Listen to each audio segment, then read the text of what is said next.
Hello tout le monde, j'espère que vous allez bien. Aujourd'hui on se retrouve encore une fois pour une vidéo mini-album. C'est vrai que ces derniers temps je me suis un peu passionnée pour les mini-albums, donc dans les prochaines vidéos qui vont arriver ça va être essentiellement des mini-albums. Mais vous allez voir qu'au fur et à mesure ça va se rediversifier. C'est juste que ces derniers temps je ne sais pas pourquoi j'ai eu une folie des mini-albums. C'est vrai que c'est quelque chose que j'aime beaucoup faire et qui permet d'utiliser plusieurs techniques. Donc c'est vraiment quelque chose que j'aimais faire ces derniers temps et du coup voilà le pourquoi du comment. Aujourd'hui je vais utiliser la collection Girls Power de Damask Love. Donc je ne sais pas si c'est une collection que l'on peut trouver actuellement en France. C'est American Craft qui avait eu la gentillesse de me l'envoyer. Mais c'est vrai que je regarderai pour essayer de vous mettre des liens dans la barre d'infos. Mais d'après mes dernières recherches, je ne l'ai pas trouvé malheureusement. Mais encore une fois, comme je vous le dis à chaque fois, je vous montre des techniques pour réaliser des albums. Et après, c'est à vous d'adapter avec les collections que vous avez chez vous. Ne vous empressez pas d'aller acheter à chaque fois les collections que je vous propose, à part si elles vous plaisent vraiment, mais c'est vrai qu'on a tous une scrap room, je pense, plutôt bien remplie, donc c'est vrai que ce serait dommage de ne pas utiliser ce que vous avez à la maison. Aujourd'hui, je vous montre comment réaliser un mini-album à partir de petites cartes. C'est vrai que j'ai pas mal de kits de cartes chez moi et c'est des choses que j'utilise pratiquement jamais parce que j'envoie pas forcément ce genre de cartes à mes amis. J'envoie plutôt des cartes postales, des cartes d'anniversaire, etc. Et c'est vrai que c'est des cartes qui traînent et j'avais envie de réaliser un mini-album avec ce petit kit de mini-cartes. Donc pour faire la base de mon album, vous avez vu que j'ai sélectionné certaines petites enveloppes et certaines petites cartes et c'est ce qui va vraiment nous permettre de faire la structure de l'album. Donc je vais mixer différentes enveloppes que je vais coller les unes avec les autres, je vais mixer aussi des petites cartes que je vais venir ajouter avec de la couture, hein. J'ai toujours cet amour pour la couture. Sachez que malgré cette pause sur YouTube, mes goûts n'ont absolument pas changé, peut-être au regret de certaines, mais c'est vrai que je suis toujours autant fan de couture, toujours autant fan de tout ce qui est girly, des fleurs, etc. Donc vous allez voir que mon style n'a pas forcément changé, mais d'un côté ça fait du bien aussi de prendre une pause. Je trouve qu'au niveau de la créativité, c'est toujours quelque chose de bénéfique, ça permet vraiment de repartir sur de bonnes bases.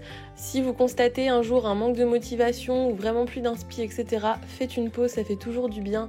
Moi, le loisir créatif, c'est vraiment une passion, je veux pas que ça devienne une obligation et c'est vrai que d'avoir fait une pause pendant un petit moment, ça m'a permis de recharger les batteries et de me relancer avec plein d'idées dans plusieurs projets créatifs. Je voulais prendre un moment dans cette vidéo pour vraiment vous remercier pour tous vos messages sous ma dernière vidéo. Sachez que ça me fait autant, voire encore plus plaisir que vous de revenir ici. Vous m'avez énormément manqué et c'est vrai que montrer des photos sur Instagram c'est bien, mais moi ce qui m'importe le plus c'est vos retours, de voir vos créations, de voir que les tutos vous inspirent, etc. Et c'est vrai que c'est quelque chose qui me manquait beaucoup, le fait de ne pas avoir le temps de les filmer c'était très frustrant. Pour tous ceux qui m'ont demandé, sachez que je vais très bien actuellement, tout va bien. Je me suis remis de ma fatigue grâce aux vacances et c'est vrai que là je redémarre une nouvelle année qui je l'espère va être très créative, avec une nouvelle classe aussi, mais tout ça je vous en reparlerai dans de prochaines vidéos maîtresses. Mais c'est vrai que voilà, je me sens plutôt épanouie, j'ai enfin réussi à trouver un rythme, ce qui n'était pas du tout facile au début de l'année dernière. C'est vrai que quand on arrive dans le monde professionnel, ça change vraiment tout à sa vie. Enfin moi en tout cas ça a changé énormément de choses et il m'a fallu quand même du temps pour essayer de me créer de nouveaux repères et de me libérer aussi du temps pour les choses que j'aime. Donc comme vous pouvez le voir, j'ai pas forcément utilisé une technique spécifique, j'ai un petit peu fait comme j'avais envie. Donc je colle des enveloppes dans un sens, d'autres dans l'autre, je découpe. Vous savez que je ne prépare jamais à l'avance mes mini-albums, c'est vraiment ce que vous voyez, c'est ce qui se fait sur l'instant. Je prépare jamais de brouillon ou de choses comme ça, je ne dessine jamais la base de mes albums. J'aime bien en fait laisser fuser ma créativité et je trouve aussi que c'est dans ces conditions que je passe les meilleurs moments créatifs. Donc vous allez voir que voilà. Je me laisse un petit peu aller, quand j'ai envie de faire un petit point de couture, je fais un point de couture, quand j'ai envie de rajouter une petite carte, je rajoute une carte.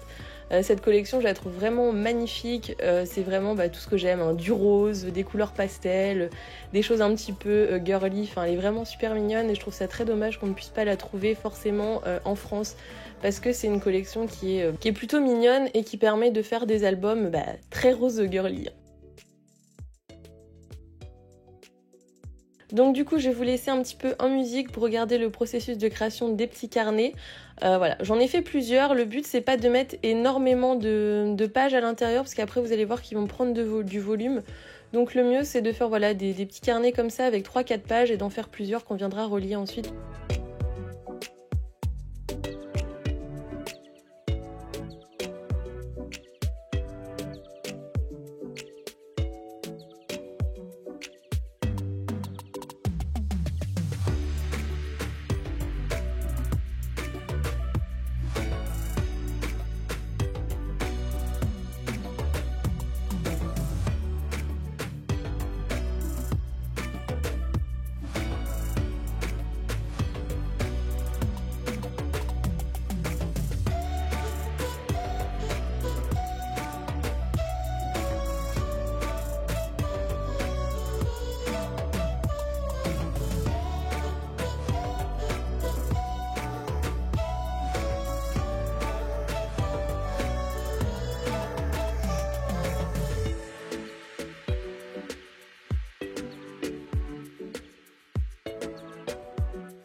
Donc voilà un petit peu l'aperçu de tous mes petits carnets. Maintenant, on va passer à la création de la couverture. Alors, comme je vous ai dit, je prépare pas mes vidéos, donc je choisis les papiers, je choisis le design, mon album évolue au fur et à mesure de la vidéo.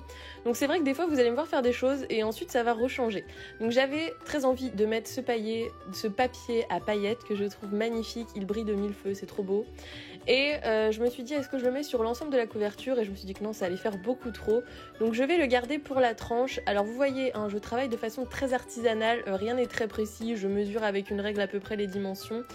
Comme je vous dis, c'est vrai que je m'attarde jamais forcément à vous mettre trop de dimensions dans mes vidéos parce que moi-même, je ne porte pas énormément d'importance aux dimensions, je fais beaucoup à l'œil. Et c'est vrai que c'est comme ça que j'ai l'habitude de créer mes projets. Je sais que pour certaines, c'est peut-être frustrant, donc quand vous me posez des questions en commentaire, j'essaye de vous répondre par rapport aux dimensions que j'utilise. Mais c'est vrai que moi, je travaille beaucoup à l'œil. Donc j'ai créé ma couverture en me basant sur la grandeur de mes petites cartes et sur la largeur de l'ensemble de mes petits livrets. Et ensuite je vais venir coudre mes livrets à l'intérieur de ma couverture. Donc encore une fois, je fais un peu à l'œil pour essayer de laisser assez d'épaisseur pour pouvoir ensuite décorer mon album. Parce que le but d'un album, ce n'est pas de le laisser vide, hein, vous le savez. Et du coup, une fois que j'ai à peu près trouvé ce que je voulais, je vais venir coudre très simplement en faisant 2 petits points, mes petits livrets sur ma couverture. Et comme vous le voyez, le papier à paillettes a disparu, mais vous allez voir, il n'est pas parti très loin.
Et du coup, voilà ce que ça donne une fois qu'on est venu relier tous nos petits carnets.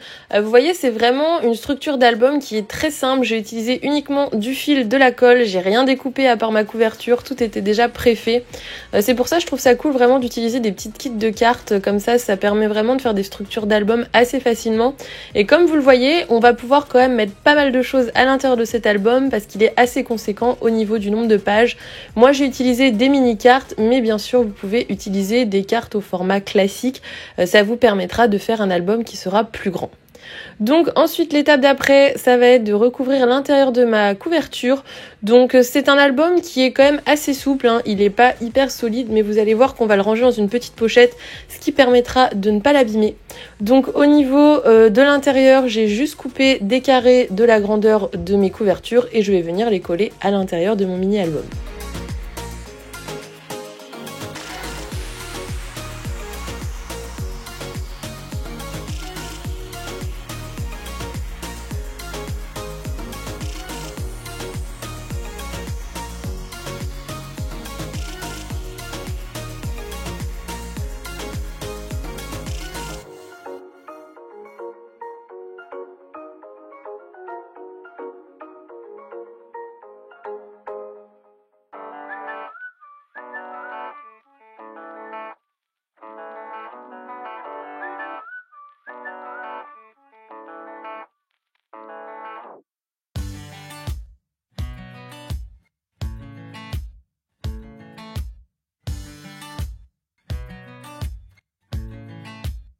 Et du coup, comme je vous l'avais dit, le papier à paillettes n'est pas parti très loin. Voilà, je voulais pas que ça fasse too much, du coup je me suis dit que j'allais recouvrir uniquement la tranche. C'est pour ça aussi que j'ai laissé les fils apparents sur ma couverture, parce que je savais tout simplement que j'allais la recouvrir avec un autre papier. Comme ça, j'ai mis ma petite touche de paillettes, mais en même temps, je n'ai pas fait un album boule à facettes comme je les appelle. Et c'est surtout que je voulais pouvoir décorer quand même un minimum la couverture. Et si j'avais mis un papier 100% paillettes, je pense que ça aurait fait un petit peu trop chargé, bien que j'adore les choses qui sont chargées, vous le savez.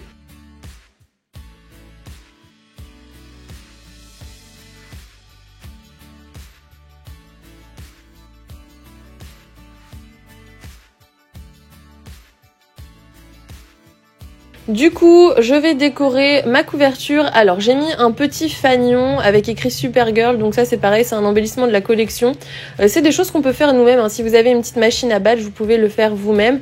Et ensuite, on passe à l'étape de la fameuse enveloppe. Donc je vous ai montré un petit peu le schéma de ce que j'ai fait. Alors je l'ai découpé tout simplement avec des ciseaux et je l'ai tracé à la règle avec une équerre. Moi je l'ai fait en fonction des dimensions de mon album. Encore une fois, adaptez-le à votre album, vous voyez, c'est pas compliqué. J'ai pris la mesure de ma couverture et je suis venue faire en fonction de l'épaisseur et en fonction de la taille de ma couverture. Après c'est peut-être quelque chose qui me paraît simple, qui sera peut-être pas simple pour tout le monde, je me rends pas forcément compte. Mais si jamais vous avez besoin d'explications plus détaillées, n'hésitez pas à me demander dans les commentaires, j'essaierai de répondre à vos questions. Peut-être pas en ce moment parce que je suis actuellement en vacances, mais si vous avez des questions techniques, je mettrai une petite étoile sur mon téléphone, sur le commentaire, et je reviendrai vous répondre après les vacances. Mais c'est vrai que moi, il y a des choses qui me paraissent simples et basiques qui en fait ne sont pas du tout. C'est juste que quand je l'ai réalisé, j'ai réfléchi pendant un quart d'heure, sauf que j'ai coupé la caméra et quand je vous montre la vidéo, ça paraît un petit peu instinctif, alors qu'en fait, je me suis creusé la tête pendant 20 minutes. Donc ne pensez pas que c'est inné, que c'est des choses qui sont très simples. C'est juste que voilà, souvent je coupe des bouts de vidéo pour pas que ça dure trop longtemps pour vous non plus. Mais si jamais vous avez besoin d'informations complémentaires, surtout n'hésitez pas à me demander dans les commentaires. Je vous répondrai et j'essaierai de vous mettre le plus d'informations possible pour vous aider à vous aussi réaliser ce mini-album. Donc une fois que j'ai découpé mon petit patron, je viens encore une fois mettre de la colle. Donc j'essaye de finir mes stocks de colle, hein, je vous l'avais dit, mes double faces. Donc celui-là, franchement ça va. Je l'avais aussi acheté au monsieur, donc je me suis rappelé, je crois qu'il est anglais si je dis pas de bêtises. Mais cela colle plutôt bien, donc j'ai pas eu forcément de problème. Il s'est pas encore décollé alors que c'est un album que j'ai fait durant le confinement. Donc voilà, il est plutôt validé, il colle plutôt bien et en plus il ne coûte pas très cher, donc c'est plutôt avantageux. Et du coup, voilà le résultat final. Donc voilà, j'étais obligée de rajouter de la déco, des fleurs, du girly, vous me connaissez je pense. Je vous ai pas montré l'étape de décoration, c'est vrai que je vous montre pas forcément les étapes de décoration de l'album, tout simplement parce que c'est très long. Et surtout parce que je sais qu'il y en a qui n'ont pas forcément les mêmes collections que moi, donc ça a pas forcément trop d'intérêt. Je vous le montre quand même à la fin pour vous donner des idées de mise en page. Mais le but n'est pas que vous soyez obligés de racheter exactement le même matériel pour faire le même genre de projet. C'est vrai qu'on n'a pas tous le même budget scrap, on n'a pas tous envie d'investir forcément, donc je trouve ça bien aussi de vous laisser cours à votre imagination et aussi à vous de tester de nouvelles choses. C'est vrai que ce que j'adore c'est voir des recréations avec d'autres collections et je pense que voilà, on aime bien faire aussi à notre sauce, avec nos goûts, on n'a pas forcément tous les mêmes goûts, donc c'est cool aussi de pouvoir faire avec ce qu'on a à la maison. Donc comme vous le voyez, ce sont des photos qui ont été prises durant le confinement. J'étais confinée avec ma cousine et une copine, nous étions 3. Donc non, je ne suis pas sortie de chez moi, on était juste confinés toutes les 3. Donc voilà, c'est des petites photos qui retracent un peu toutes nos journées à la maison, quand on allait faire les courses, etc. C'est une période que j'ai plutôt bien vécue pour ma part. Ça m'a permis de vraiment faire le point sur ce que j'avais envie, de aussi me reposer. Je pense que c'est une période qui a permis à beaucoup de gens de se reposer. Donc même si on travaillait de la maison, c'est vrai que ça permet aussi de prendre un peu plus de temps pour soi et de recharger les batteries. D'où cette petite pile qui allait très bien avec le thème. Et ça m'a permis aussi de profiter un petit peu de mes copines et de les initier au scrap. Et ça, c'était plutôt cool, je trouve. Donc comme vous voyez, au niveau de la déco, c'est très simple. Au moment où j'ai tourné cette vidéo, j'avais pas encore mis le journaling. D'ailleurs, c'est très rare que vous voyez du journaling dans mes albums, tout simplement parce que c'est des choses très personnelles et que je le fais souvent après les vidéos pour garder une petite part de choses pour moi. Je pense que ça n'intéresse pas non plus forcément les gens de savoir ce que j'y note. Vous avez déjà les photos, je vous les montre pas forcément toujours. C'est vrai que c'est pas quelque chose qui est le plus important à mes yeux. Je pense que c'est pas non plus ce qui vous intéresse le plus. Donc c'est vrai que je privilégie l'album, la structure, etc. plus que le contenu. Donc si cette vidéo vous a plu, n'hésitez pas à la liker. Si vous avez besoin de renseignements, n'hésitez pas à me poser vos questions en commentaire. Je suis très heureuse d'être de retour parmi vous. Et on se retrouve très vite dans une nouvelle vidéo. Bye bye!